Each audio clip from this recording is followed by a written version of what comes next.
La Russie fait face à une grave pénurie de main-d'œuvre.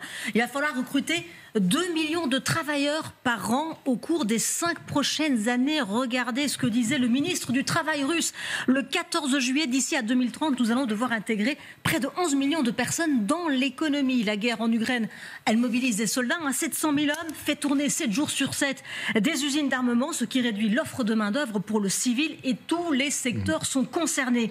À cela s'ajoute l'exode de la population, le problème démographique qui est le plus important aux yeux de Vladimir Poutine, le vieillissement et la faible natalité. Certains experts russes, d'ailleurs, parlent même de repousser l'âge de départ à la retraite. Et lundi, il y a une épreuve pour Vladimir Poutine, un rendez-vous important. Il présente le budget de la Russie pour les 3 années à venir. Et dans un contexte économique tendu, avec une inflation qui reste forte, alors qu'il faut continuer à soutenir l'effort de guerre, le ministre des Finances a lancé un ballon d'essai dans un communiqué cette semaine, une hausse de la TVA de 2 points, de 20 à 22%, sauf sur certains produits alimentaires et les médicaments. Un surplus de recettes qui servirait à financer la sécurité et la défense, mais ce n'est pas encore acté, d'autant plus que Vladimir Poutine avait promis de ne pas augmenter les impôts.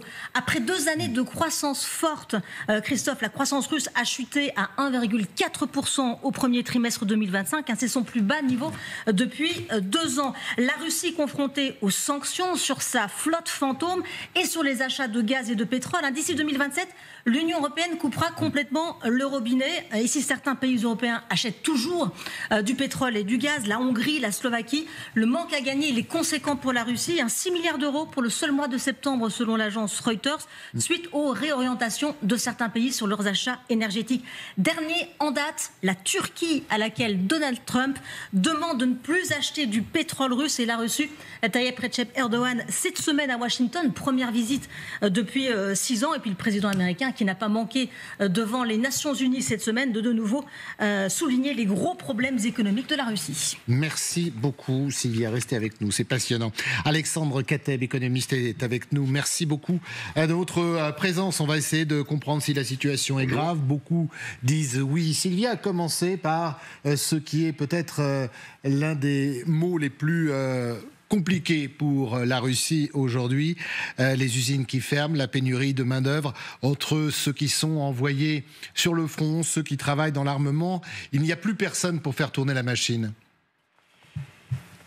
Oh, je crois que c'est un petit peu excessif de dire ça. Oui, il y a des pénuries de main-d'œuvre. Ça a été le cas en Russie depuis longtemps. C'est un problème structurel en fait. C'est vrai que les mobilisations peuvent éventuellement aggraver ce problème, mais pour le moment, il n'y a pas vraiment d'effort de conscription significatif. La plupart des soldats sont engagés dans l'armée, sont des professionnels. Donc il n'y a pas un problème de détournement de ressources civiles vers le secteur militaire à grande échelle. De plus, il y a un ralentissement de l'économie qui fait que certaines usines n'ont pas autant besoin de ressources que ce qui était le cas il y a 1 an ou 2 ans. Donc tout ça fait que, oui, il existe un problème structurel, mais qu'il ne faut pas non plus exagérer. Donc vous dites que Poutine peut tenir encore en envoyant des hommes au front, en ayant une économie quasi uniquement tournée sur la guerre, la chute du rouble, des partenaires qui achètent à vil prix son pétrole et son gaz. La chute du rouble, c'est un problème aujourd'hui qui n'est pas forcément d'actualité. On voit plutôt qu'il y a une tendance à la stabilisation, voire au renforcement du rouble. D'ailleurs, une tendance qui n'est pas forcément très bonne pour l'économie russe.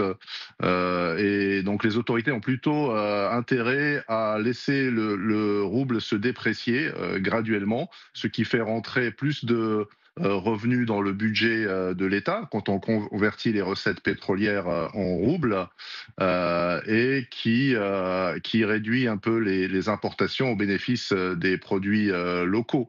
Ensuite, sur les exportations pétrolières et le prix du pétrole russe, Il y a évidemment un discount par rapport au pétrole vendu par d'autres pays, mais ce discount est relativement modeste aujourd'hui, autour d'une dizaine de dollars. Donc oui, effectivement, c'est des recettes en moins, mais c'est pas non plus un problème insurmontable. Alors restez avec nous, Alexandre Kateb. Cette situation économique de la Russie. Je vous voyais écrire sur votre petit bloc. Et je voudrais recommander pour ceux qui s'intéressent à cette question du pétrole russe, c'est court et c'est très clair, un article récent de l'Institut Jacques Delors sur leur site qui explique très bien comment Trump a fait volte-face.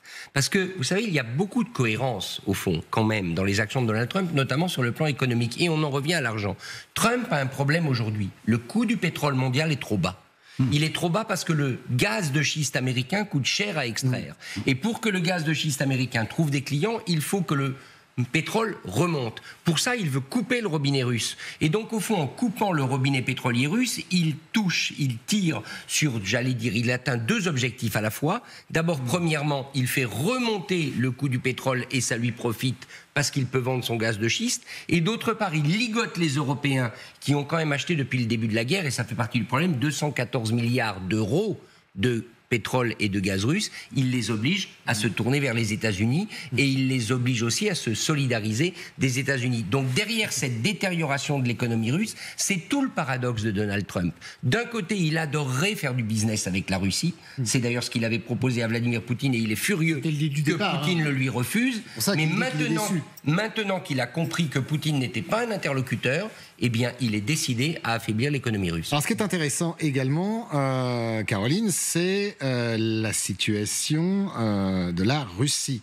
En interne, on va retrouver Jérôme Garraud dans quelques instants. Vous allez voir qu'il y a une pénurie, notamment d'hydrocarbures, mais il y a des réformes qui seront notamment annoncées lundi, c'est-à-dire une taxation supplémentaire. Nous, on parle beaucoup d'imposer les riches, mais c'est ce qui va se passer, notamment les oligarques, et il y a un véritable problème quand même dans le pays aujourd'hui. Le pays va très mal, effectivement. Il y a une inflation qui est importante, qui est de 8%. Il faut se rendre compte quand même que le salaire moyen est aux alentours de 40 000, 49 000 roubles, ce qui fait à peu près 600 €, et que le SMIC, il est autour de 15 000 roubles. Donc vous voyez, les prêts sont autour de 17%. On se rend compte, les gens en sont au stade où ils ont du mal à acheter des pommes de terre. Donc, à côté de ça, effectivement, il y a un vrai problème de main-d'œuvre dans les industries, on va dire, civiles, parce que la population est en diminution. Il y a un problème aussi démographique pour l'avenir. À côté de ça, les Chinois sont en train de profiter de la situation, évidemment, au niveau des hydrocarbures, pour acheter au plus bas dans la négociation. Les Ukrainiens ont tapé les centres de raffinement, mais aussi les centres où ils s'alimentaient pour avoir du brut à l'exportation dans les pipes. Donc il y a une grosse difficulté au niveau approvisionnement, et maintenant approvisionnement sur le terrain militaire, mais aussi maintenant approvisionnement en Russie. Donc la Russie va très mal, les États-Unis le savent via le renseignement américain, et Trump est en train effectivement de changer de posture, mais il a des liens financiers avec la Russie. Alors, voilà, ça c'est ce qui se dit et ce que l'on dit. Alexandre Kateb, sur cette économie russe, sur cette pénurie de main-d'œuvre, sur le fait qu'il n'y en a que pour l'industrie de l'armement qui travaille 7 jours sur 7 et 24 heures sur 24. Et le reste, ça part au front. Je crois que c'est Poutine qui se félicitait d'avoir plus de 700 000 hommes sur l'ensemble du front. C'est beaucoup sur l'ensemble du front. On ne parle même pas de tous ceux qui sont à l'arrière. Ça peut difficilement durer, point d'interrogation. Encore une fois, je crois qu'il faut éviter la caricature. Quand on dit que l'économie russe va très mal, elle va pas beaucoup plus mal que l'économie française à certains égards. Elle va même mieux si on regarde les hausses de salaire qui, même avec les difficultés actuelles, dépassent l'inflation. Donc il y a des hausses de salaire réelles qui sont constatées. Et ça, c'est dû aux tensions sur les main-d'œuvre, qui est un véritable problème. Mais c'est pas sont quasi exclusivement parce que je crois qu'aujourd'hui en Russie un ouvrier gagne plus qu'un ingénieur, mais parce que ces gens travaillent dans des entreprises liées à l'armement. Le distinguo, il est là en Russie aujourd'hui. Qui sont liés. Oui, il y a sans doute des primes qui sont liées aux industries militaires et des primes également que les soldats qui vont en Ukraine reçoivent, hein, qui ont des revenus confortables. Mais il ne faut pas non plus exagérer l'impact, je dirais, sur l'économie russe et notamment sur les grands équilibres macroéconomiques ou sur l'emploi. Non, c'est faux. Les Russes peuvent tout à fait acheter des pommes de terre et toutes sortes d'autres produits qu'ils trouvent d'ailleurs en abondance dans les supermarchés et qui sont pour la plupart soit produits sur place quand il s'agit d'alimentation ou importés d'autres pays asiatiques, notamment de la Chine et puis des pays d'Asie centrale. Donc il faut cesser aussi la désinformation. Quand vous regardez le niveau de vie en Russie, il est à peu près 10 fois supérieur au niveau de vie en Ukraine. Donc il faut aussi, je dirais, remettre les choses à leur place. Alors, comparer la Russie et l'Ukraine, je ne suis pas sûr que ce soit la bonne comparaison à faire, mais là, on sent qu'il y a une petite opposition. Simplement, il y a une incertitude. Il ne faut pas faire dans la désinformation. Non, mais l'idée, c'est de ne pas dire que tout va mal en Russie, que tout va bien en Ukraine, ou que on vit mieux à Paris qu'à Moscou, mais ça peut quand même y ressembler. Il y a quand même, qu'on le veuille ou non, des sanctions. Il y a des choses qui fonctionnent. Nos 19 paquets de sanctions, oui, c'est ça ? Et notamment, vous parliez tout à l'heure, Sylvia, de l'embargo et la flotte fantôme.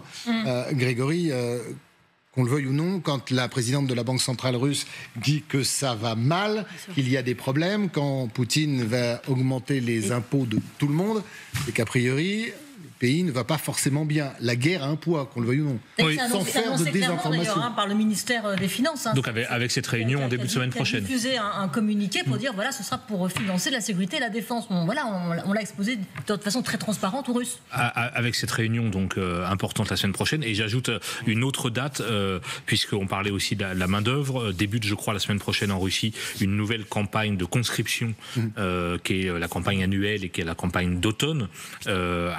A priori, les conscrits ne vont pas, en tout cas pas immédiatement sur le front, mais vous avez raison, Poutine revendique 700 000 hommes sur le front ukrainien. Derrière, à l'arrière, vous avez une armée qui aussi fait des exercices impressionnants, on l'a vu avec Zapad 2025, et puis toute cette jeunesse qu'on enrôle dans l'armée avec cette campagne qui reprend la semaine prochaine. Il y a quand même aussi un problème démographique qui est évident. Avec des amis, je pense à l'Inde ou à la Chine, qui profitent largement, notamment en ce qui concerne le pétrole et l'hydrocarbures, de l'état de la Russie. De toute manière, n'oublions pas une chose, et notre ami économiste le sait parfaitement, la Russie est un gisement extraordinaire de ressources naturelles. Donc la Russie... Les Chinois s'y sont pas trompés. Mais bien sûr. Donc la Russie, imaginez que l'économie russe va s'écrouler au sens que la capacité à l'État russe de se financer, notamment de financer son industrie de défense, va s'écrouler. Ça, c'est malheureusement imaginaire. Quand on a un tel niveau de ressources naturelles, on trouvera toujours des clients pour les acheter, même s'il y a des sanctions. Par contre, ce qui est vrai, et peut-être c'est une question, qui aujourd'hui investit en Russie ? Qui a envie d'investir en Russie aujourd'hui ? Moi, je pose la question. Alors, on va poser la question à Alexandre Kateb, mais très très court, parce qu'on est pris par le temps. Je voudrais qu'on parte sur le terrain, justement, avec nos envoyés spéciaux, Gwendoline Bono et Thibaut Bruck, dans un instant. Qui investit en Russie aujourd'hui, Alexandre Kateb ? Et après, je vous laisse la parole, mais très très court. Alexandre. Écoutez, les investissements étrangers en Russie sont très faibles, ça c'est certain, notamment évidemment en provenance des pays occidentaux. Mais la Russie, ça a toujours été un pays qui a été relativement autarcique et avec un niveau d'investissement étranger relativement faible. En cela, il est comparable à d'autres pays comme le Japon, par exemple. Ce qui pose vraiment problème, c'est les investissements dans la modernisation du complexe, je dirais, pétrolier et énergétique. Et là, effectivement, les sanctions ont mis à mal cette modernisation, mais c'est un phénomène qui est, je dirais, gérable à court terme. Merci beaucoup, Alexandre, d'avoir été avec nous. On va suivre, d'ailleurs, de façon très intéressée, le discours de Vladimir Poutine la semaine prochaine, le plan de l'économie de la Russie à 3 ans. D'un mot, Caroline. Un mot, écoutez, le fonds souverain, la réserve est épuisée, donc il n'y a plus d'argent dans les caisses, donc l'économie est en train de s'effondrer, et puis les investissements, ils ne peuvent pas venir de l'étranger parce qu'il y a des sanctions, donc c'est interdit, et les investissements en interne, il n'y en a plus au niveau civil. Pourquoi ? Parce qu'il y a une instabilité énorme et que les investisseurs russes n'investissent plus.